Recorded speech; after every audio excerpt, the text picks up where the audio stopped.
ఆంధ్రప్రదేశ్ రాష్ట్రంలో ఏదైతే ప్రభుత్వం ఉందో వీళ్ళేమో కూటమి ప్రభుత్వం అని చెప్తున్నారు.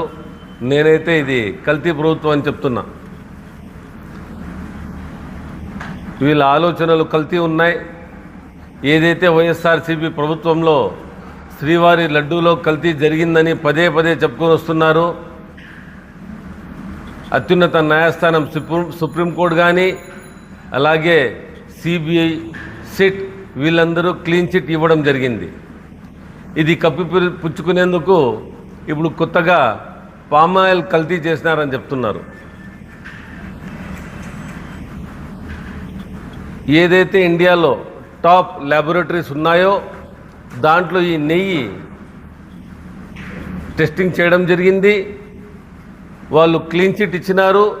ఈ నెయ్యిలో ఎలాంటి కల్తీ జరగలేదు. జంతు కొవ్వు కానీ ఫిష్ ఆయిల్ కానీ ఎలాంటి పంది కొవ్వు కల్తీ జరగలేదని వాళ్ళు కూడా చాలా క్లియర్గా చెప్పినారు. చంద్రబాబు నాయుడు ఎప్పుడు డైవర్షన్ పాలిటిక్స్కి పెట్టిన మరో పేరు. నిజంగా చెప్పాలంటే మీరు శ్రీవారి భక్తుల మనోభావాలను దెబ్బతీయటమే కాక ఈ హిందూ మనోభావాలనందరినీ చాలా బాధ పెడుతున్నారు. నిజంగా చెప్తే కల్తీ జరిగిండేది హెరిటేజ్ సంస్థలో.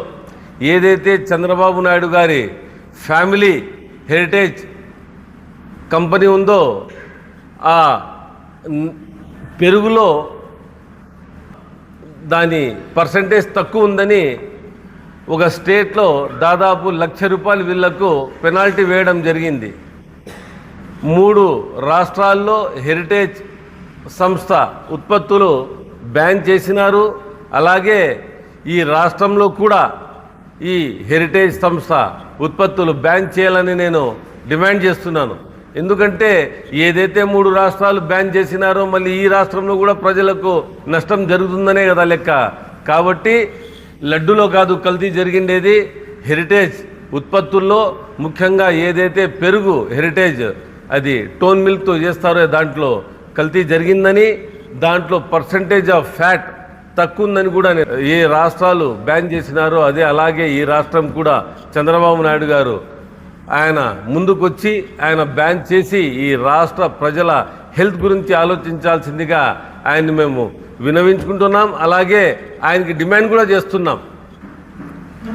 తిరుపతి ఎమ్మెల్యే శ్రీనివాసులు గారు ప్రెస్ ముందు వచ్చి చెప్పినారు. ఏమని? శ్రీవారి లడ్డూలో ఎలాంటి కల్తీ జరగలేదు.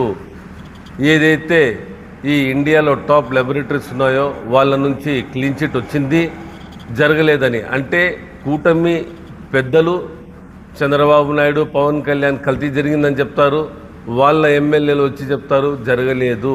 ఇది అవమానపరిచే విధంగా చేస్తున్నారు వ్యాఖ్యలు అని. చంద్రబాబు నాయుడు ఇకనైనా డైవర్షన్ పాలిటిక్స్ని మానుకొని ఈ రాష్ట్రంలో ఏదైతే ఎలక్షన్ ముందు ఆయన హామీలు ఇచ్చినారో దాన్ని నెరవేర్చే దిశలో ఆయన పయనించాలని కూడా ఆయన్ని మేము తెలియజేసుకుంటున్నాం. ఈ రాష్ట్రంలో వైఎస్ఆర్సీపీ ప్రభుత్వం ఉన్నప్పుడు ప్రతి చిన్న విషయాన్ని జగన్మోహన్ రెడ్డి గారు అప్పటి ముఖ్యమంత్రి చూసి ఎగ్జామిన్ చేసి ఆయన అమలు పరిచే విధానం, దానికి ఎగ్జాంపుల్ ఏమంటే నాడు నేడు కార్యక్రమంలో పిల్లల మిడ్ డే మీల్ మెన్యూ ఈ రాష్ట్రంలోనే కాదు ఈ దేశంలో ఏ ఒక్క ముఖ్యమంత్రి కూడా ఇప్పటి వరకు సొంతంగా మెన్యూ తయారు చేసిండే దీనికి పోలేదు. కానీ జగన్మోహన్ రెడ్డి గారు ఆయన సొంతంగా మెన్యూ తయారు చేసి ఆయన పిల్లోళ్ళు సోమవారం ఏం తినాలి, మంగళవారం ఏం తినాలి అనేది వారం రోజుల్లో వర్కింగ్ డేస్లో ఆయన మెన్యూ తయారు చేసి చాలా పకడ్బందీగా దాన్ని అమలు చేసిన జగన్మోహన్ రెడ్డి గారే అని నేను ఈ సందర్భంగా తెలియజేసుకుంటున్నాను. ఆలయంలో శివస్వాముల్ని లాఠీచార్జ్ చేసి వాళ్ళని దౌర్జన్యంగా ఆలయం లోపలికి రాకుండా మీరు గంట వేస్తున్నారు. అంటే మీకు ఏదైతే పవన్ కళ్యాణ్ నేను సనాతన సేనాధిపతి, సనాతన ధర్మానికి నేనే పర్యవేక్షకుడు అని చెప్పుకునే మనిషి ఈరోజు ప్రతి ఆలయంలో ఏదో ఒక ఇన్సిడెంట్ జరుగుతూ ఉంది, దాన్ని మీరు భ్రష్టు పట్టిస్తున్నారు.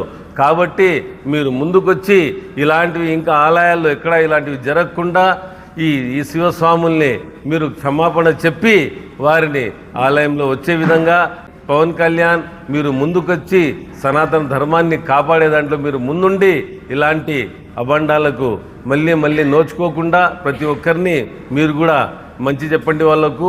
అలాగే శ్రీశైలం ఆలయంలో ఏదైతే ఈరోజు శివస్వాములపైన దౌర్జన్యం జరిగిందో వైఎస్ఆర్సీపీ పార్టీ తరఫున మేము దాన్ని తీవ్రంగా ఖండిస్తున్నాం.